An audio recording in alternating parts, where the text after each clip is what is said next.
Selamat pagi semuanya.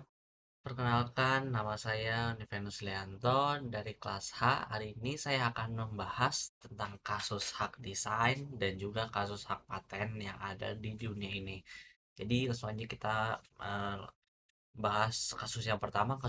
Kasus yang pertama ini tuh kasus hak paten yang melibatkan perusahaan VSLI dan juga Intel. Nah, jadi kasus ini eh, kayak kasus ini menggilkan antara chip chip VSLA ini, bahwa chip ini dipakai oleh Intel padahal VSLA sudah menggunakan ini. Jadi VSL menggugat Intel, mengklaim bahwa hampir 1 miliar microchip yang dijual oleh Intel melanggar paten-paten yang sudah dimiliki oleh VSLA. Tidak persidangan ini menggugat tiga tiga persidangan sekaligus. Jadi persidangan ini tuh dilaksanakan pada bulan Maret, April, dan juga Juni pada tahun 2021. Jadi pada persidangan pertama ini eh, hakim ini setuju memberikan vonis denda 2,8 miliar US dollar untuk perusahaan Intel, dengan memperhitungkan sekitar $2 per chip.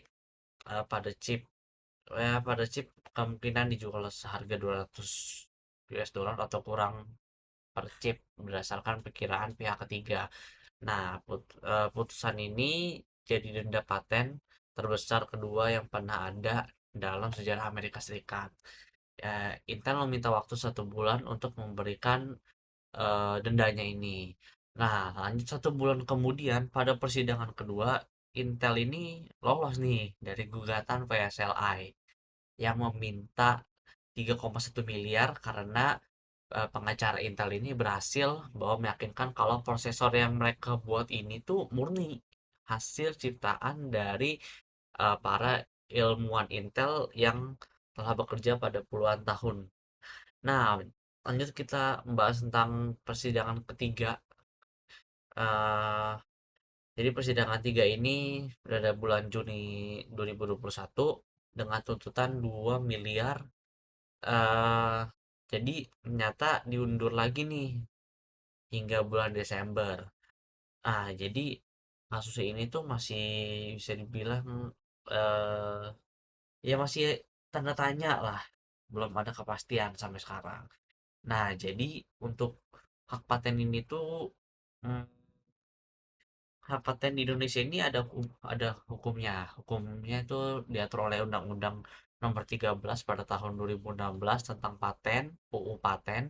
Eee, Menurut pasal 1 angka 1 UU Paten menjelaskan bahwa paten adalah hak eksklusif yang diberikan oleh negara kepada investor atau hasil invensinya di bidang teknologi untuk jangka waktu tentu melaksanakan sendiri invensi tersebut atau memberikan persetujuan kepada pihak lain untuk melaksanakannya. Perlindungan paten bagi Perlindungan paten dibagi menjadi dua, yaitu paten dan paten sederhana. Oke, eh, langsung kita membahas permasalahan kedua. Jadi permasalahan kedua ini tuh cukup unik karena yang dimasalahkan ini tentang sol sepatu. Jadi kasusnya ini melibatkan perusahaan Christian Louboutin dan Yves Saint Laurent atau yang bisa dikenal itu sebagai ISL.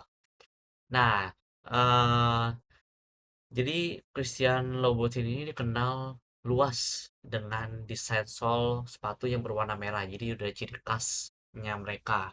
Nah, warna ini telah menjadi ciri khas mereka yang sangat melekat pada pada mereknya dan telah didaftarkan sebagai merek dagang di Amerika Serikat sejak 2008. Ketika ISL merilis koleksi sepatu yang menggunakan warna merah pada bagian solnya, meskipun seluruh seluruh sepatu ini juga berwarna merah. Jadi ya contoh contoh sepatu ini seperti ini, dan ini yang Christian Louboutin ini. Cuman beda soalnya doang. Meskipun seluruhannya juga berwarna merah, Lobotin menganggap bahwa hal tersebut sebagai pelanggaran terhadap hak desain dan hak merek dagang mereka. Jadi pada tahun 2011, Lobotin ini menggugat ISL di pengadilan federal di New York, menuntut larangan penjualan sepatu ISL dengan sol merah dan menuntut ganti rugi. Isu utama dalam kasus ini adalah apakah warna merah pada sol bisa em, mendapatkan perlindungan hukum sebagai merek dagang, dan sejauh mana batas perlindungan tersebut dapat diberlakukan ISL membela diri dengan menyatakan bahwa warna dalam fashion adalah bagian dari ekspresi desain dan tidak boleh dimonopoli oleh satu perusahaan. Mereka menegaskan bahwa desain mereka menggunakan warna merah secara keseluruhan, bukan hanya di bagian sol. Dimaksud untuk meniru desainnya Louboutin ini. Jadi pada awal pengadilan pengadilan ini tingkat pertama menolak gugatan Louboutin dan menyatakan bahwa warna merah, terutama dalam fashion, tidak dapat dijadikan hak eksklusif. Namun Louboutin ini masih nih mengajukan banding. Pada tahun 2012, pengadilan eh, pengadilan banding Amerika Serikat mengabulkan sebagian banding Louboutin, menyatakan bahwa sol merah Louboutin memang memiliki kekuatan merek dagang ketika digunakan pada sepatu dengan warna bagian atas yang berbeda. Akan tetapi penggunaan sol merah pada sepatu serba merah seperti produk YSL ini tidak dianggap melanggar, sehingga YSL ini tetap boleh menjual sepatunya. Keputusan ini menjadi kompromi penting di dalam dunia hukum kekayaan intelektual. Warna dilindungi sebagai merek dagang, tetapi dengan batasan konteks visual tertentu. Nah, jadi eh, di Indonesia ini hak desain ini tuh diatur eh, di undang-undang yang mengatur hak desain Indonesia, mengatur pada nomor 31 tahun 2000 tentang desain industri. Undang-undang ini mengatur tentang hak eksklusif yang diberikan kepada pemegang hak atas desain industri untuk memanfaatkan desain tersebut dalam kegiatan industri. Nah, mungkin itu aja penjelasan yang saya bisa jelaskan pada kasus ini. Eh, ya, itu aja. Sekian dari saya. Terima kasih.